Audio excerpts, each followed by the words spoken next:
my inspiration for this film was I used to work on the CPR as a brakeman, trainman, switchman in the 70s, and became aware of the story of Rogers Pass, and always fascinated with it, and thought it was probably one of the great Canadian stories, the legend of Rogers Pass.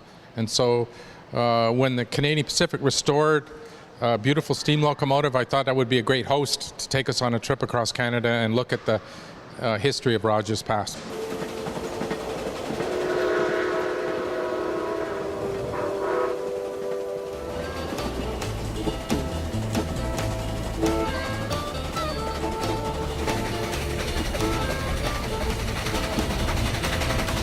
I grew up with a guy who was an English railway enthusiast, and he was in the same building as me when we grew up together.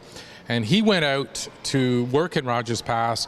When I went to university and worked in Thunder Bay, he went to work in Rogers Pass on the CPR and worked his whole career on diesel trains. And he invited me out, and it was him and his friends that showed me the artifacts and the you know, the bridges and the runaway, the broken trains, and got me excited about Rogers Pass. And I tried once before to do a film, and we got the funding together, and then it fell apart.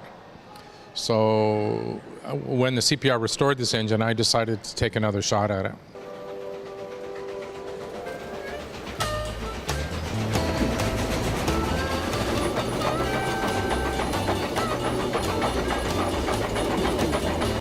We used several techniques. One of them was a gyro-stabilized helicopter. So we were able to fly close to the train, and it kind of pivots and tilts and pivots.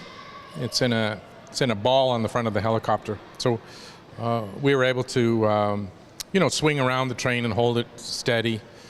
It's a very sophisticated camera. But we were three guys in a helicopter that had to fly along the tracks and in the trees, and it's interesting.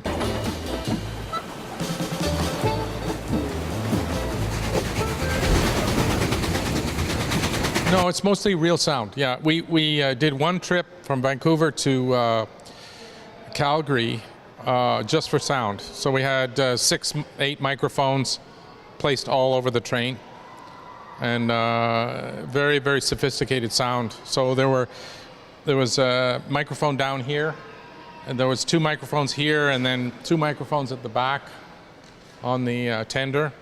Very fancy sound.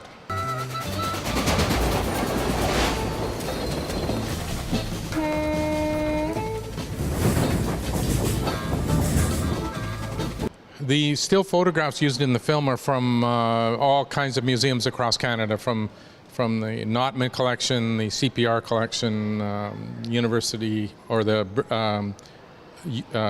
British Columbia collection. There are many, there's probably 30 or 40 institutions who we got the photographs from.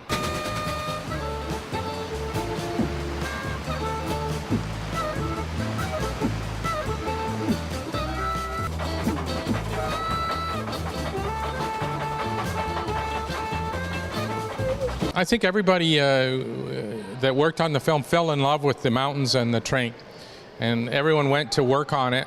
We had theater managers who were invited to go on the trip. We had you know, the crew members, we had the sound people, all of them had a chance to go into the mountains, and they all fell in love with the steam engine, because the steam engine is like a person. It's alive, and it's emotional. It's very emotional to hear the engine climbing the hills, and that whistle is, it draws people from miles around. You see, we'll be coming up a hill and into a small town, and the whole town would converge on the tracks to hear the engine. It's that much of a personality. So I think everyone fell in love with the train and the idea of the film.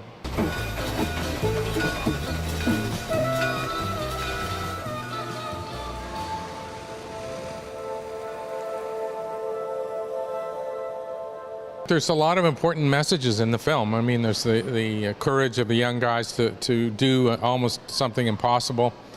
It was right at the limit of what was doable in the 1880s, and I think there's a lesson going forward that trains are very efficient. Even those tiny engines pulled huge weights through the mountains. And we have to relearn some of those lessons lessons of physics.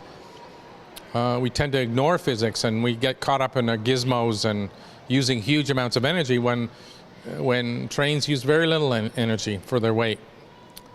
It's really going to be, I think, the future of the world is trains.